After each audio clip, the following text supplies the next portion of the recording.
Don't burn yourself.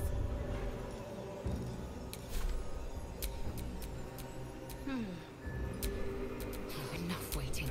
I crave blood.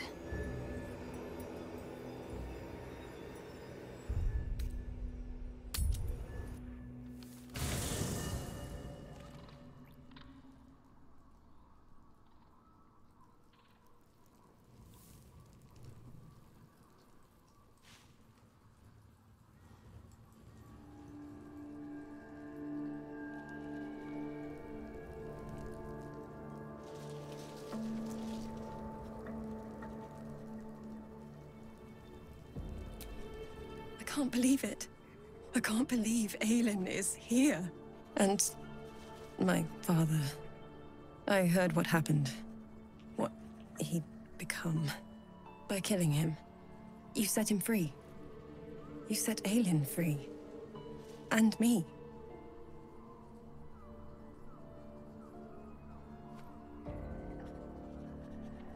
A great deal. But still, some of the details elude me. Ketheric Thorm was my father. He raised me to serve Selûne as my mother, rest her soul, had wished. He was everything to me, all my life. When an emissary of Selûne came to our little town, we were elated. Dame Aelin, daughter of the Moon Maiden herself. Tell me, do you believe in love at first sight?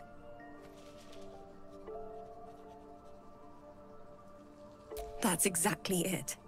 And I tell you, I took one look at her and I just knew. She was it. Lucky for me, she felt the same way. But my father was skeptical. Aelin is immortal, after all. I understand it's strange. There's an imbalance between us, certainly. But I suppose loving Aelin felt the same as loving myself. It was natural. Then... And this is where I still need answers. I died. I'm not sure how, why, but all was black. Next I knew, I was being jolted awake. I smelled musty air, I saw shadows. And then my father's face. So changed. So hideously warped. I didn't know that then, but I could see the change in him. He told me we'd be together now. Said that Aelin was dead. I couldn't speak. Could only run. I found last light within the shadows. Made a shelter there. Prayed my father wouldn't find me. By the time Jaheira came, I'd pieced together just enough to know I'd been dead 100 years. That my father was the source of the horrors plaguing this land. My home. I couldn't tell her who I was. I had to protect them. And myself. No matter what. It's all out in the open now. And with my father dead, I have nothing to fear. Except for Aelin. She needs healing. Rest. I'm grateful for your help. Your friendship. I hope we won't intrude on your hospitality too long. But I'm grateful for a safe place to... well... just to be.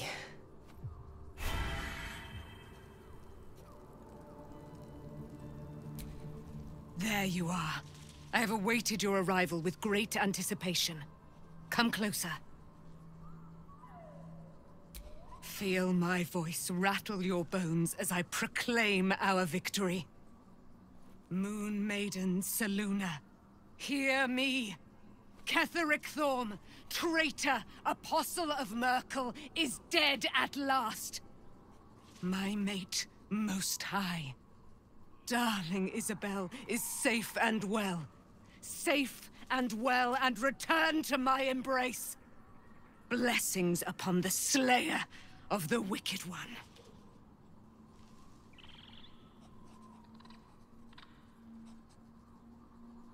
We are a powerful party indeed. Faerun itself trembles at our touch. My darling Isabel says we will stay allied at your side. I am pleased to hear it.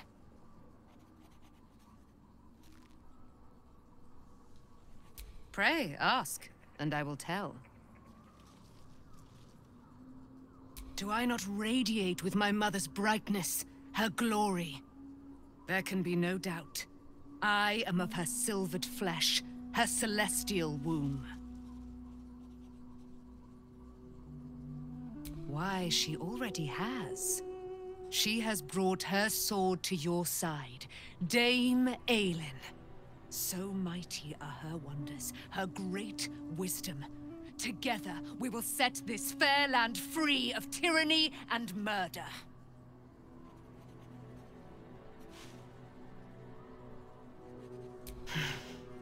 Ketheric Thorn, father of my one and only love, enslaver of Dame Aelin. Ketheric Thorn never did trust me, even when he worshipped the Moon Maiden. He was threatened by my love for Isabel, by her love for me. When she died, curse the day, the hour, we each of us mourned bitterly. But Ketheric's pain could be touched by no aid, no boundary.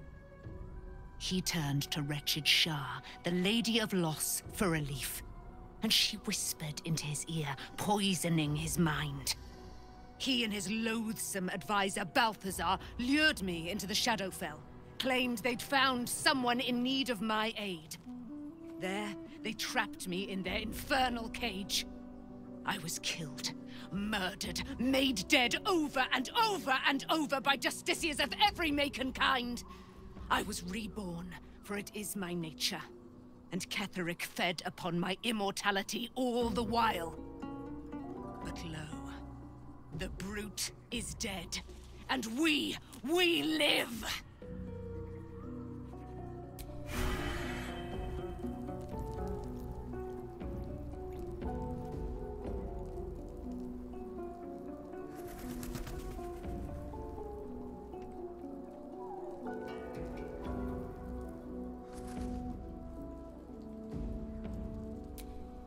The dog is unable to speak through the small bag he holds in his mouth. I don't know. Maybe you can tell me. All I know is I thought of you when I saw it.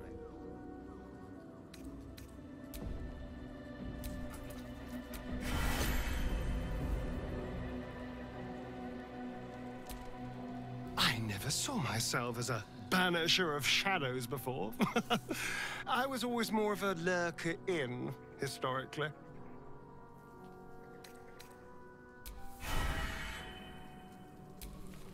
I think we've done rather a good thing here. A welcome change to gift this land a sliver of hope amongst so much despair.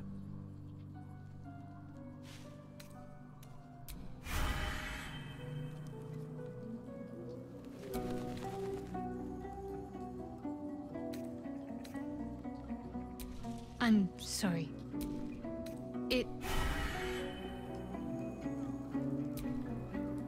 Hey, you.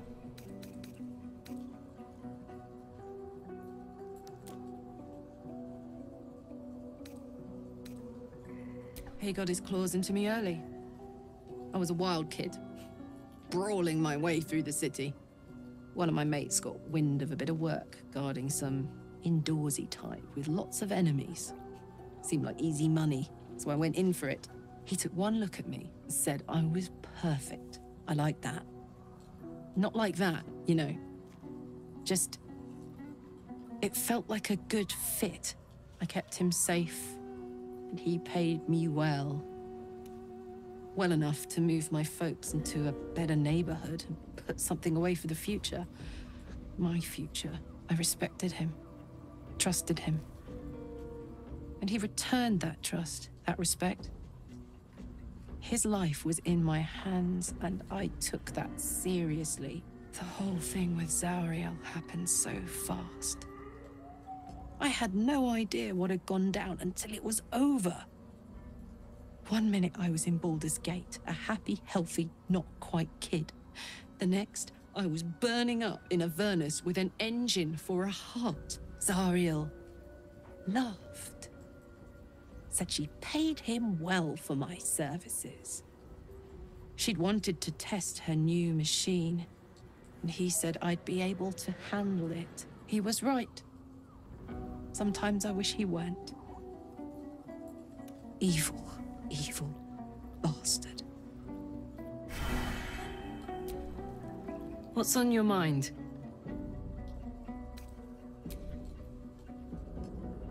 Go on.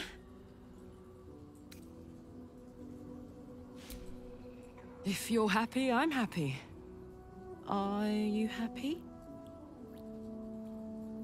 Couldn't have said it better myself. Oh, yes.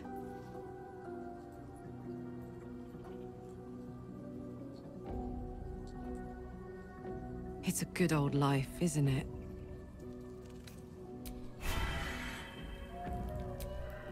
Gods be damned. With that parasite in his brain, Father could wreak untold havoc in the Absolute's name. Should Baldur's Gate fall to the Absolute, every one of the coast cities will be ripe for the plucking. We're not just fighting for our cure, we're fighting for my father. We're fighting for the Gate. We're fighting for all of Faerun.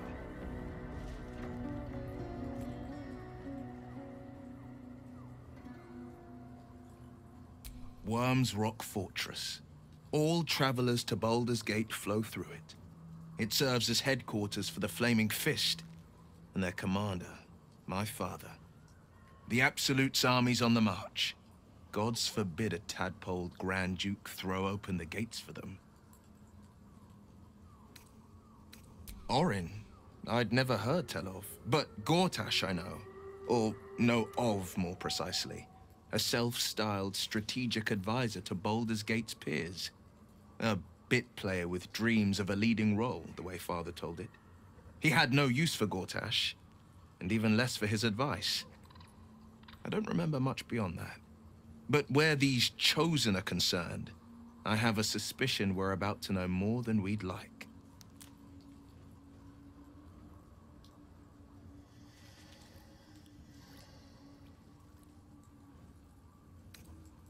Yes, but first, a question. If your home were under siege, what would you sacrifice to save it? As would I. And more. I was 17. Father, older Ravengard, had just been named a Grand Duke and was called away to Elturel to help settle a dispute. That's when the Cult of the Dragon made its move. The Cult of the Dragon, a fractured religion. Some believers hold that undead dragons will inherit the world. Others worship the dragon goddess Tiamat and intend to summon her to Faerun.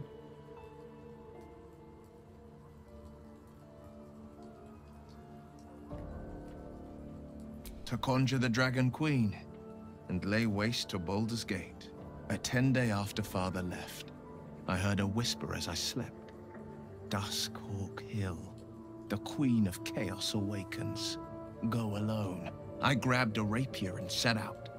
There wasn't a cloud in the sky, yet not a single star was shining. There they were, gathered at the foot of the hill. Your head tingles. Will wants to show you what happened. In the looming shadow of the mount, 5 groups of 5 figures each encircle a lofty totem. Atop each totem, a dragon's head is carved, and a massive orb held in its mouth. The cultists chant, first softly, then crying to the starless sky. There is a crack of thunder, a gust of wind, and a dragon's white head appears in the storm. The first of Tiamat's 5 heads. As the maelstrom howls, Mizura's lips press to your ear. She will destroy Baldur's Gate. Grant me your soul, and I will give you the power to save it, she whispers.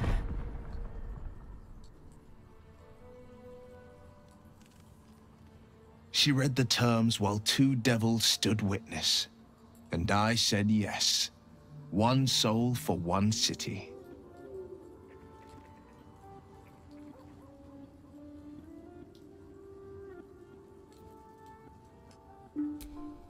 She didn't. She came on order of her mistress, Zariel. Tiamat made a play for power, Zariel had other plans. That was the most Mizora's ever said. All that mattered was that she got her prize. Another pet added to her warlock menagerie.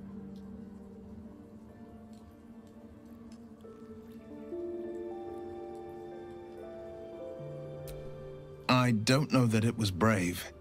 I just know that it was right. The moment I agreed, I burned with the fires of Avernus and oozed the rot of Dis. The cultists choked on our poisons and burned from our flames. When we were done, all that remained were 5 grayed orbs atop a pile of ash.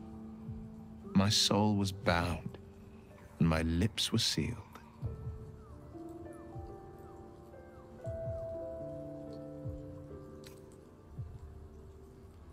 It is the one scar I ever bore of it. Mizora replaced it with a sending stone. She uses it to track my location and speak from a distance. I could flee to the spine of the world, or the depths of the lower dark, and still never shake her.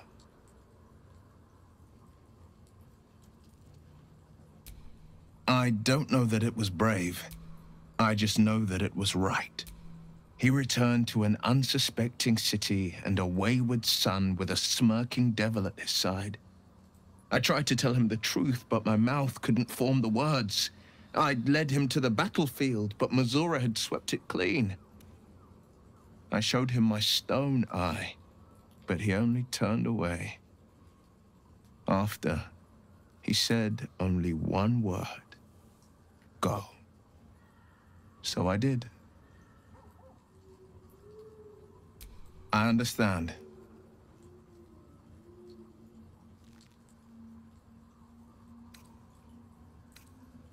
No, never. He did the only thing he could. In his eyes, I invited a devil into our midst. I was a fool at best, a traitor at worst. And Grand Duke Ravengard suffers neither.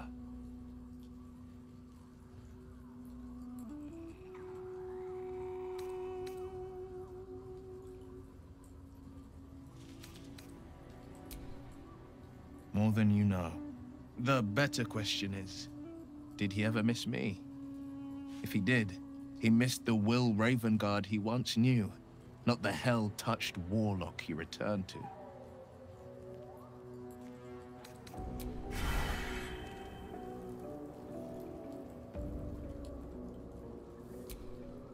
To Baldur's Gate. Voss will be waiting in this Sharess's caress.